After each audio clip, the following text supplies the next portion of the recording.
It's going to be one of those days.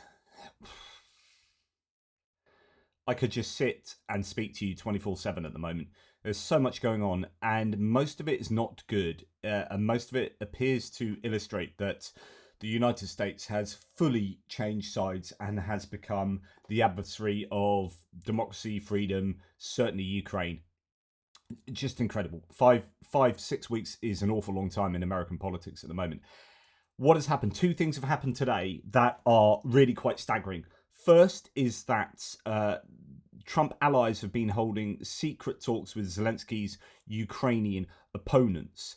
This has been reported in Politico, among other places. As Washington ramps up its pressure on Zelensky to step aside, his rivals are talking to Trump's team. This is incredible. I mean, yeah, we know that the US has been involved, as countries do become involved, in trying to upend particular governments around the world in particular countries. It's a great John Pilger documentary. He might have gone a little bit off base later in his life, but there's a great documentary, War on Democracy, that looks at how the US had sort of clandestine operations going on post-war in South America, and they unseated, I forget the number of it, something like 17 democratically elected governments or something like that in South America over this time period. And so they're used to doing stuff like this. But what's really frustrating is that Zelensky and Ukraine were just a really strong ally 5 weeks ago. And now they are having talks with opposition leaders who could potentially unseat Zelensky in an election that would be pressured to take place under martial law. Senior Trump allies held talks with Ukrainian opposition leader Yulia Tymoshenko, remorselessly ambitious former prime minister, and senior members of the party of Petro Poroshenko, Zelensky's immediate predecessor as president, according to 3 Ukrainian parliamentarians and a US Republican foreign policy expert. The discussions centered on whether Ukraine could hold quick presidential elections. These are being delayed in line with the country's constitution because Ukraine remains under martial law. Critics of holding elections say they could be chaotic and play into Russia's hands, with so many potential voters serving on the front line or living abroad as refugees. I've done an entire video on this subject before. It is just highly problematic to think about holding elections. But Trump is trying to unseat Zelensky. Trump hates Zelensky. I think it goes back to 2019 when Zelensky failed to give Trump dirt on Hunter Biden, the Biden family, vis-a-vis Burisma, etc., etc. That was what led to Trump being impeached, because he was trying to use American weapons to blackmail a foreign nation for his own personal gain, right? His own personal political gain. Absolutely incredible. Behavior of Trump and his officials suggests that, quite the opposite of what, so that he's not interfering in Ukraine's domestic politics. Trump has accused Zelensky of being a dictator without elections, while Director of National Intelligence Tulsi Gabbard has falsely accused Kyiv of cancelling the election.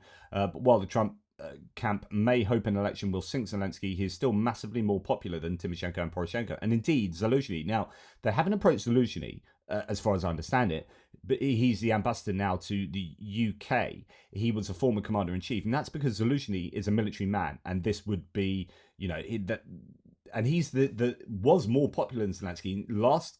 Interestingly, the last poll had Zelensky on 44%, was it? And Zelensky on 21%. So now Zelensky, as a result of what Trump did in the White House, has surged in his own personal polling. Quite incredible. But there you go.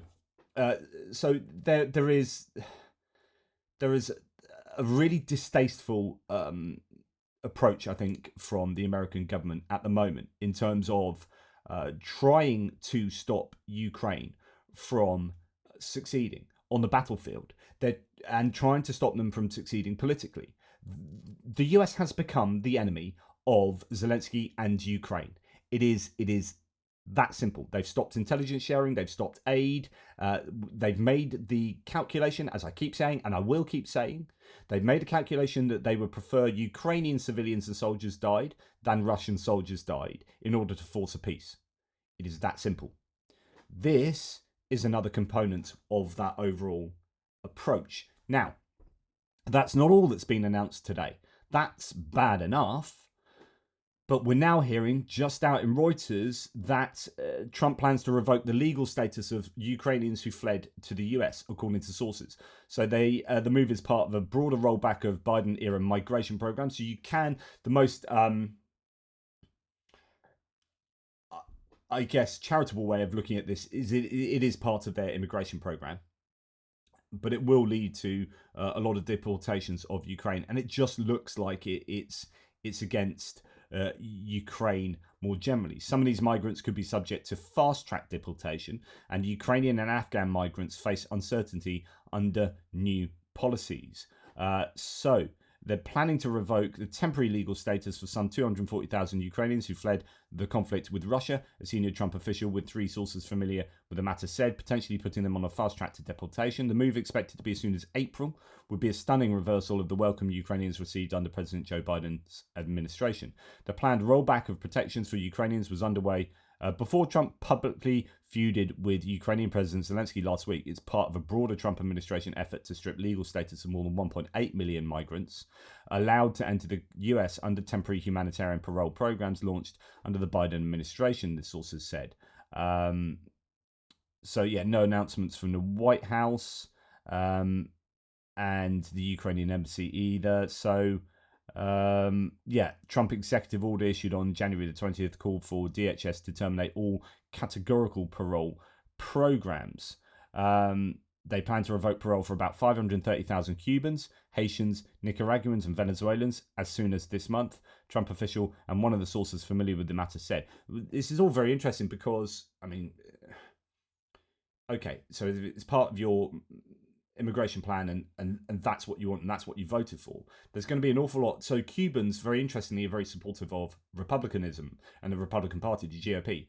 And, it all goes back to Bay of Pigs, etc., etc. A lot of these people that come over from Cuba have done so because they want to move away from that kind of communism.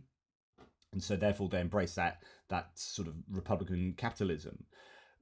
But now we are seeing that the GOP has become a radical populist party. Actually, there is arguably a bit of a tension going on there. And you've had some community members of, the same can be said for Venezuelans, by the way, trying to escape Hugo Chavez and Maduro, etc., etc. These are people that want to embrace that kind of republicanism. And therefore, there might be a really big kickback from those communities. And we've already seen some of this, by the way, against a Trump administration and that kind of MAGA republicanism, MAGA populism. So some interesting tensions possibly lying ahead for Trump that could affect his poll rating. But either way, Trump is not looking favorably upon Ukraine at all. And then you put it together with, the intelligence sharing, the banning of weapons deliveries to Ukraine, trying to unseat the present Ukrainian government and doing nothing against Russia. Like literally 0 things have been demanded of Russia. No concessions, nothing. Everything is about Ukraine. So it seems fairly obvious to me that the US has indeed changed sides in this conflict. And that's quite a remarkable turnaround. It is up to Europe today in Brussels at their emergency meeting to be particularly strong in uniting around Ukraine. And that's going to depend to a large degree on Hungary and Slovakia. And I think they need to start wielding some leverage against those nations, some significant leverage if they can, and possibly threats. Because this is serious. This is super, super serious, and we absolutely need to be united in Europe. I think in the world, this is a fight of epic, I think, historical proportions. It might not look like it, might just look like a war in Ukraine. This is a fight between autocracy and democracy. And at the moment, the world, the US, is sliding towards autocracy. Europe needs to stand up with Canada and with Australia and New Zealand and Japan and South Korea and other democratic nations around the world. We need to stand up for democracy.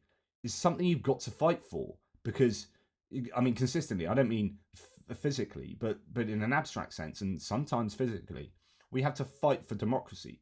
It's something that is too easy to lose. And once you lose it, regaining it is a hell of a mission.